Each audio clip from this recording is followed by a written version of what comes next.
esto, para hablar de diabetes, jóvenes, antes de entrar al tema de diabetes, necesito que ustedes tengan una base sólida en fisiología. Si no, no van a entender en qué rayos consiste la diabetes. ¿Bien? Y esa es la idea de este tema, que es a manera de introducción. Vamos a hablar del páncreas endocrino. ¿Sí? Al hablar de páncreas, podríamos hablar del páncreas exócrino, que es aquella parte del páncreas encargada de elaborar los jugos pancreáticos, ¿no? Donde está la amilasa pancreática, la lipasa pancreática, etcétera, que se encarga de la digestión de los alimentos.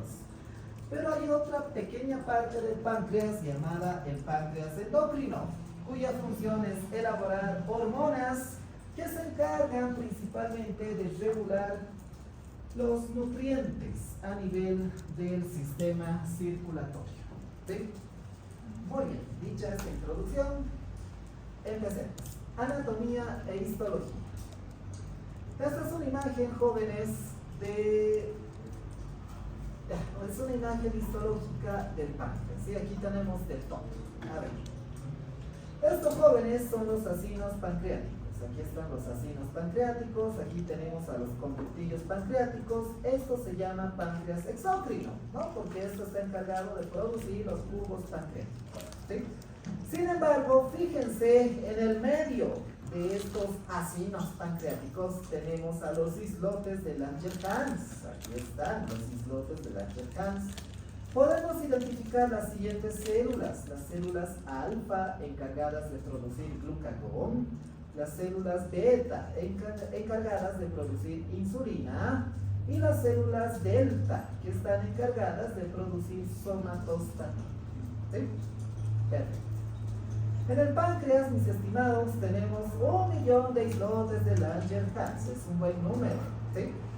Estos islotes de Langerhans representan entre el 1 al 1.5% de la masa total del páncreas. ¿Sí? Es el 1% de todo el páncreas. En estos islotes tenemos 5 tipos de células de distribución dispersa. ¿Okay? Ya les he nombrado 3 células: alfa, beta y delta, pero hay más. ¿Cuáles son esas células? Vamos a ir viendo con este gráfico. Bien. Primero, hablaremos de las células alfa. Aquí están, las células alfa. Estas células alfa representan el 25% de los islotes de Langerhans, ¿sí? Del contenido de los islotes de Langerhans. ¿Qué producto tiene la célula alfa? Ya les adelantaba, el glucagón y el proglucagón, ¿sí? Glucagón y el proglucagón, ¿sí? Perfecto. Otra célula, la célula beta, representa el 55% hasta el 60%, dicen algunos libros, ¿sí? Se darán cuenta que es la que está en mayor abundancia. ¿Qué producto tiene? Muchísimos. Aquí tenemos a la insulina como principal representante. También tenemos al péptido C.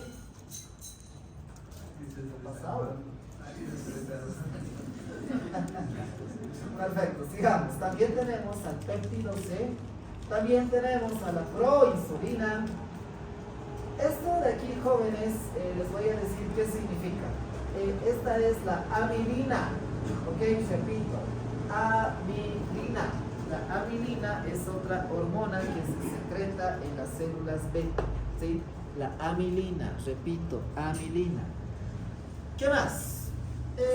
También produce ácido GABA aminobutírico, que es el GABA. ¿Sí? Les voy a pedir que se queden con 2 cosas: la insulina y la amilina. ¿Sí? Insulina y amilina. Tenemos otras células, las células delta, el 10%. ¿Sí? Esto produce somatostatina. ¿Sí? Ya habíamos hablado de esto. Las células epsilon, ¿sí? Células epsilon, que producen grelina, ¿sí? Grelina. La grelina, jóvenes, es la hormona del hambre, ¿ok? Es la hormona del hambre. A mayor nivel de grelina, ustedes van a tener más hambre, ¿sí? ¿Cuál sería su antagonista de la grelina? Es la leptina, ¿sí? Esto les adelanto un poquito. La leptina está relacionado con la saciedad, ¿sí? Y su antagonista es la grelina, y la grelina está relacionada con el hambre, ¿sí? Con el hambre. más? Tenemos a las células P. Estas células P producen polipéptido pancreático. ¿Sí? Entonces, esas son las 5 células que nosotros tenemos a nivel de los islotes de Langerhans. ¿Sí? Dicho esto, hablaremos de la insulina. ¿Sí? De la insulina. Primero, ¿cómo se sintetiza la insulina? Esto es muy importante. La insulina, antes de ser insulina, pasa por ciertas etapas. Primero se llama pre-proinsulina. Esta pre-proinsulina se convierte en proinsulina y la proinsulina da origen a la insulina más el péptido C. ¿Ok? Insulina más péptido C. Aquí tengo un bonito gráfico para que ustedes se ubiquen un poco. Esto, jóvenes, es una célula beta. ¿Ya? Esta es una célula beta. Aquí tenemos el núcleo, los ribosomas, retículo endoplástico rugoso, aquí está el aparato de Golgi y aquí están las mitocondrias. ¿Sí? Fíjense que para que se sintetice la insulina, primero tenemos la producción de preproinsulina. Esta preproinsulina se sintetiza a nivel del núcleo de la célula. ¿Sí? Aquí está el núcleo y aquí nace la preproinsulina. Posteriormente, jóvenes, esta preproinsulina llega al retículo endoplástico rugoso. ¿Sí? En el retículo endoplástico rugoso se convierte en proinsulina. ¿Sí? Repito, se convierte en proinsulina. Posteriormente, esta proinsulina, fíjense cómo viaja hasta el aparato de Golgi. ¿Sí?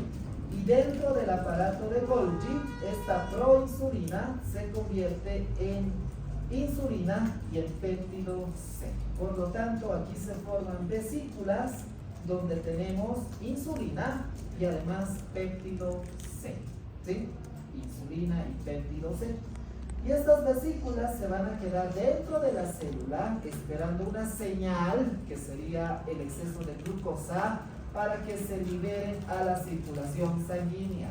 ¿Sí? Es decir, un estímulo importante para que se libere insulina es la glucosa. ¿Sí? Es la glucosa. ¿Sí? Por eso cuando ustedes comen, muchos están comiendo ahora, de hecho se libera insulina. ¿Sí? Ese es un fuerte estímulo para liberar insulina. ¿Sí? Perfecto. Ya saben cómo se sintetiza. La idea aquí es preproinsulina, proinsulina y luego insulina más péptido C. ¿Sí? Bioquímica.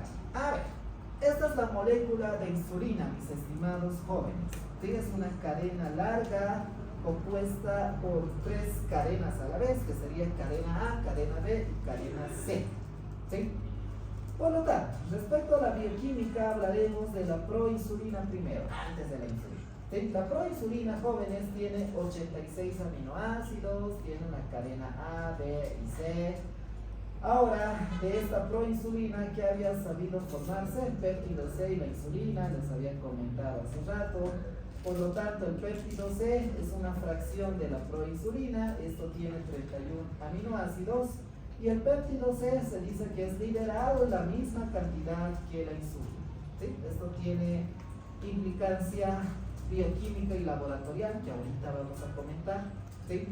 En cambio, la insulina es un polipéptido de 51 aminoácidos que solamente tiene 2 cadenas, una cadena A y una cadena B. ¿Sí?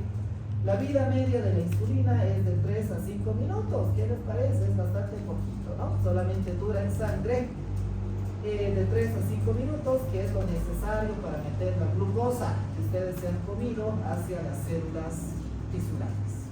¿Sí? Ahora bien, volvamos a este gráfico para entenderlo mejor. De hecho, les mostraré este gráfico que me parece más comprensible. ¿Sí?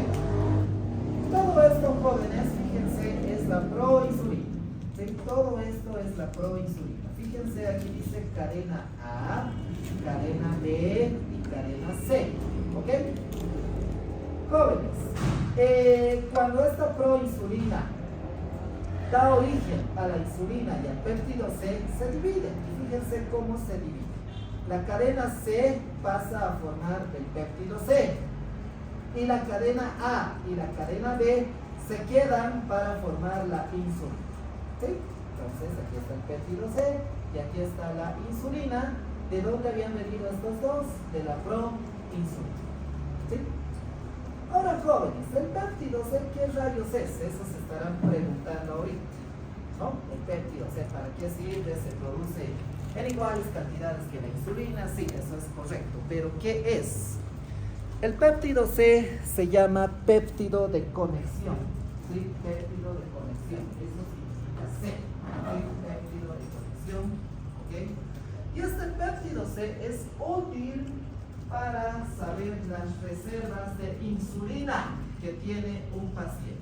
Repito otra vez, es útil para saber la reserva de insulina que tiene un paciente. ¿Ok? Un ejemplo, tengo un paciente con diabetes tipo 1. ¿Sí? Ustedes sabrán que en la tipo 1 no hay insulina, ¿verdad? Tienen déficit de insulina, eso es correcto. ¿Qué les parece a ustedes medir la insulina en estos pacientes? ¿Será práctico medir insulina en estos pacientes? No es práctico. De hecho, la insulina es muy difícil de medir en la sangre, ¿sí? Una concentración real. Por lo tanto, en estos pacientes con diabetes tipo 1, para confirmar que no tienen insulina realmente, adivinen qué van a medir. El péptido C. ¿Sí? El péptido C. Si este valor de péptido C está bajo, significa que este paciente no está produciendo insulina. ¿Sí? Entonces, a eso me refiero con que el péptido C sirve para medir las reservas de insulina. ¿Sí? ¿Se mide el péptido C generalmente? Sí, se mide. Hay en los laboratorios de La Paz para medir péptido C. ¿Sí? Perfecto.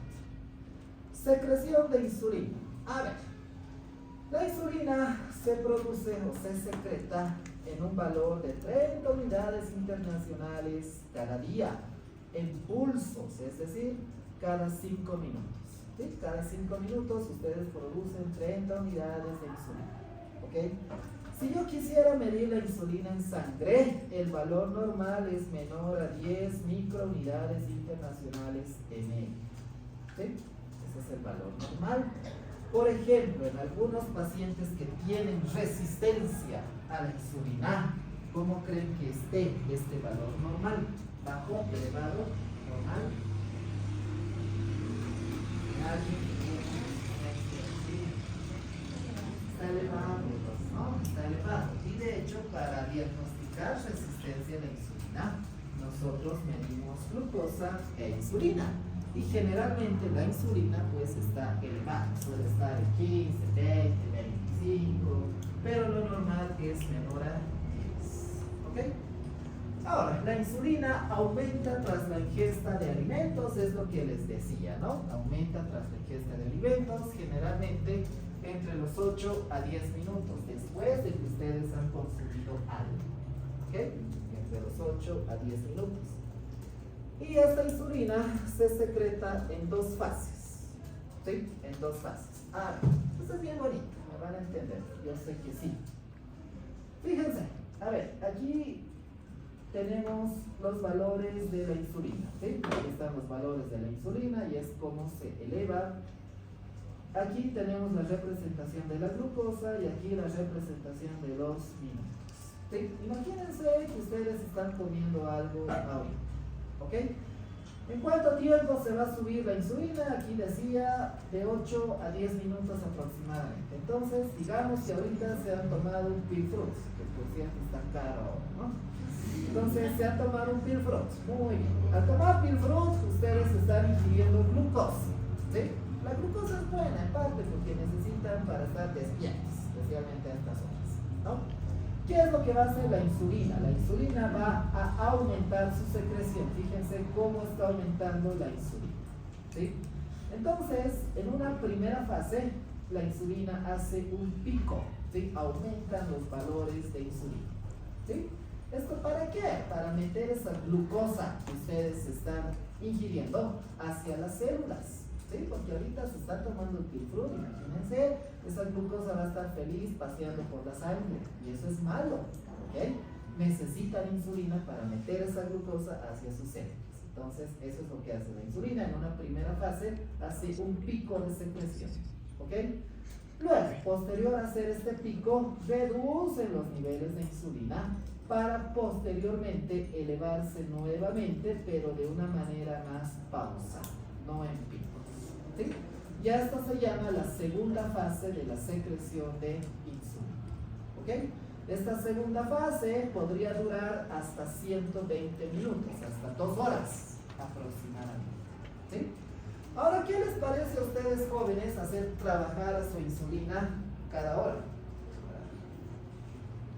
Esos son los pacientes que picotean, están comiendo cada hora, cada 2 horas, y su insulina está trabajando más mejor, quizás primera, segunda fase cada hora. ¿Okay? Por eso, jóvenes, se recomienda comer pues en horario.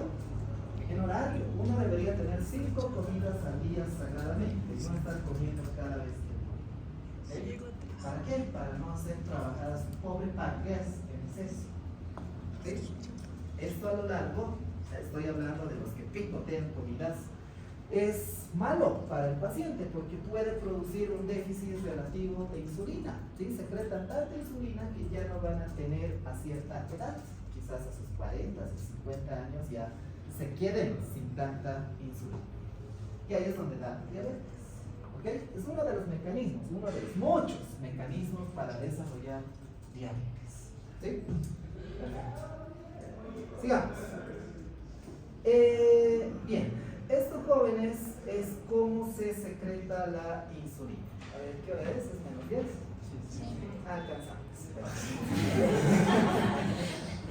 La verdad es que está interesante. A ver, fíjense.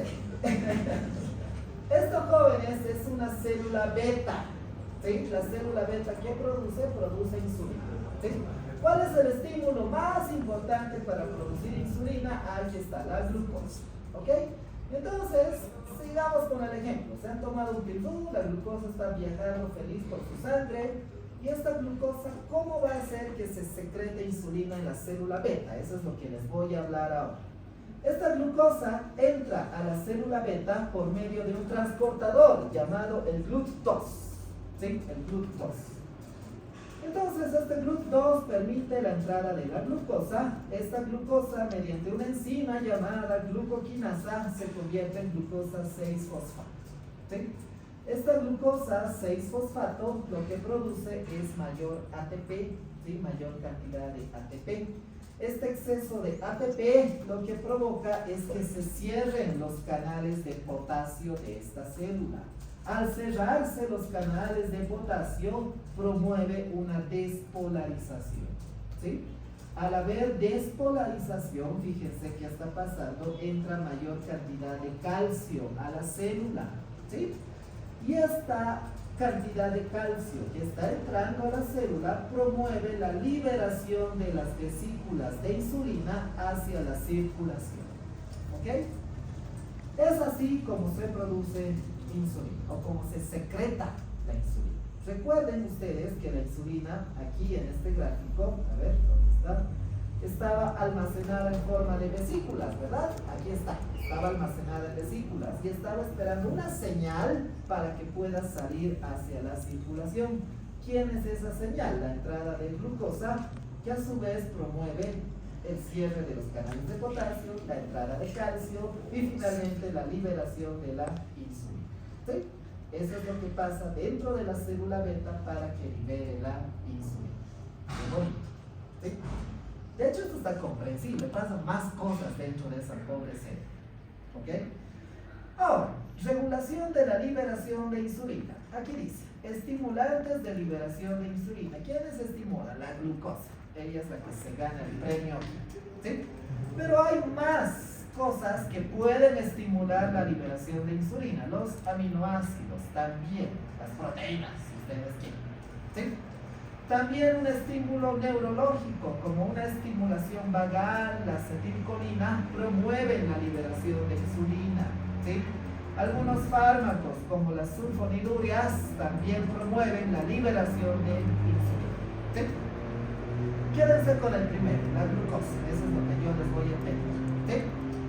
Amplificadores de la liberación de insulina, algunas hormonas que se liberan a nivel del intestino, como el GLP-1, el GIP, la colecistoquinina, la gastrina y la secretina. ¿Sí? ¿Sabían que hay hormonas intestinales, no? O esto es nuevo para ustedes. Hormonas intestinales que producen alquilio, yelluno, moreno. Bueno, si no saben, ahora ya saben. Hay hormonas intestinales como el GLP-1, el GIP, la colecistoquinina, la secretina también es otro, la gastrina. ¿Sí? Esos también estimulan la liberación de insulina.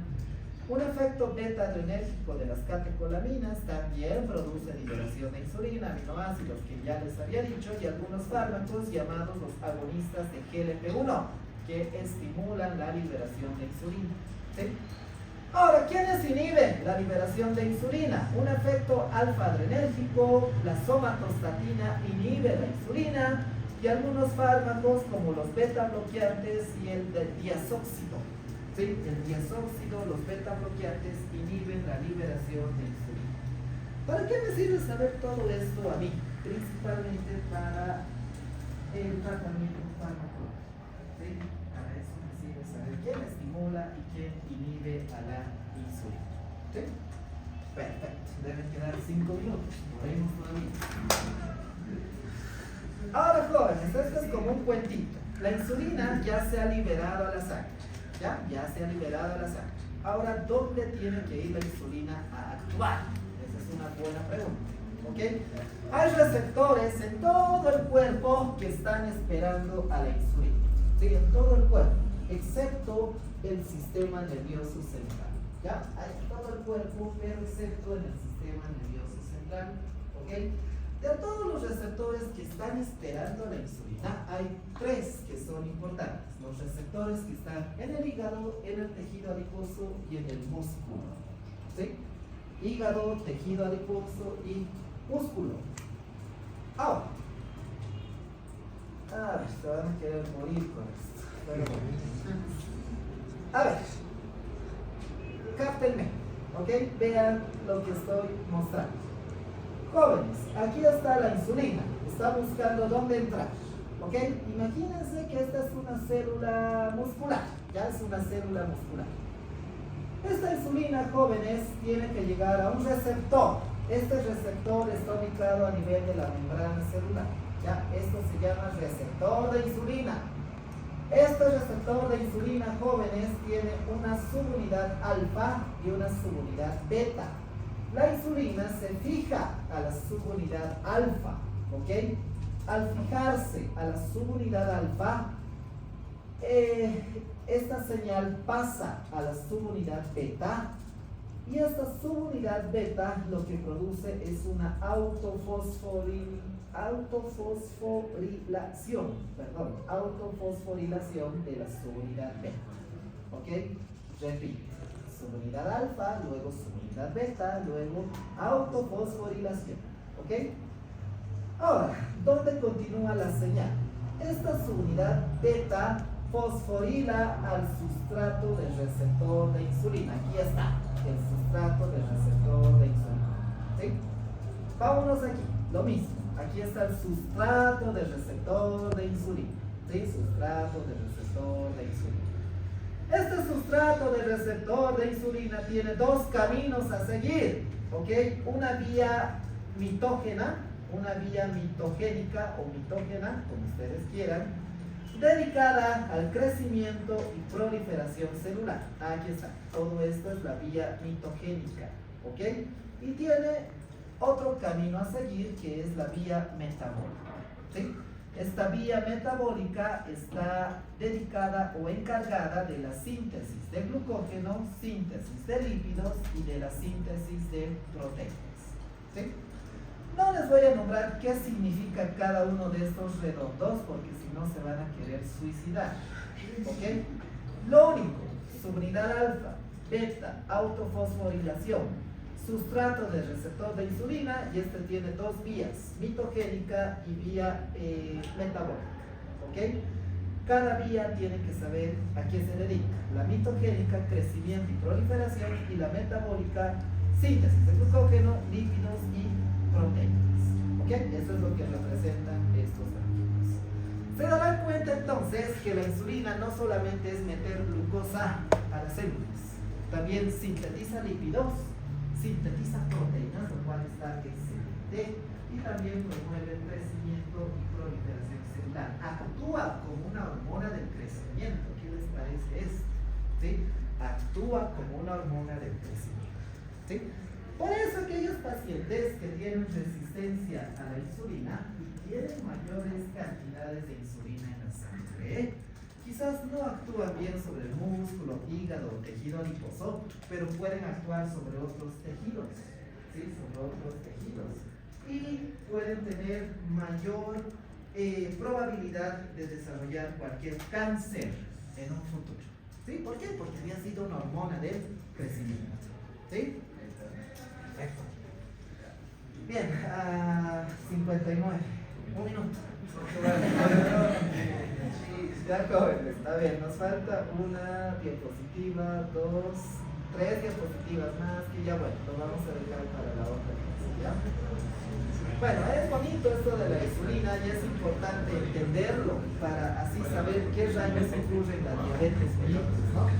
Jóvenes, la siguiente clase es